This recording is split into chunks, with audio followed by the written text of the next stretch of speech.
5,000 సంవత్సరాల కిందట 5,000 years ago, ఒక ఉత్తరప్రదేశ్ లోపల there in Uttar Pradesh, ఒక మాథ్యూ అనేటువంటి వాడు ఉండేవాడు. there was one Matthew. Akbar on అనేటువంటి వాడు. Akbar Wan. అతను ఎప్పుడు కూడా నేనే దైవము నేనే దైవము నేనే దైవము అనుకుంటేవాడు. He always stated, I am God, I am God. అందరూ విన్నారు, ఆశ్చర్యపడ్డారు. All were surprised to hear this ఏమిటి statement. పిచ్చివాడా ఏమిటి?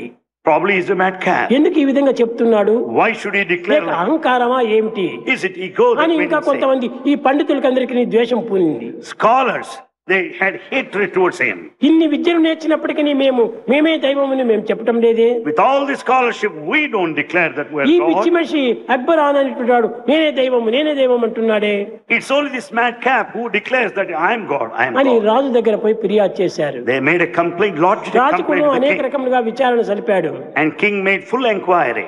కట్టగడపటికి ఎక్కువ ఈ యొక్క ప్రచారానికి విరుద్ధంగా కంప్లైంట్లు వచ్చాయి. And there are many complaints against this man.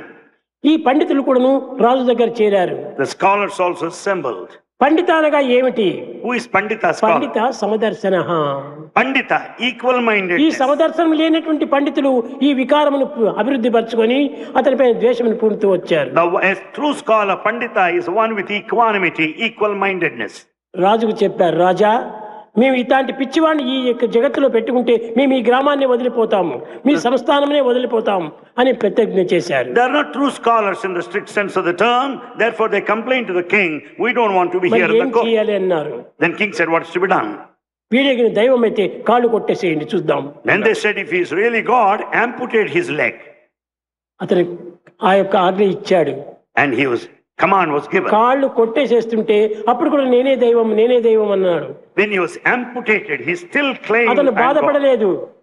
ఆ కారేటువంటి రక్తం అంతా కూడాను నేనే దైవం అంటున్నది. The bleeding continued heavily.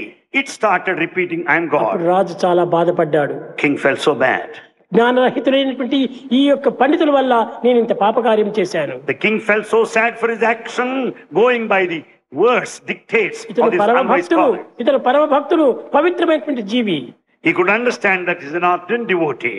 అని అతన్ని వర్ణించి అతను చెప్పినటువంటిది సత్యం అని వర్ణించాడు. He praised him and ultimately said, what he said is true.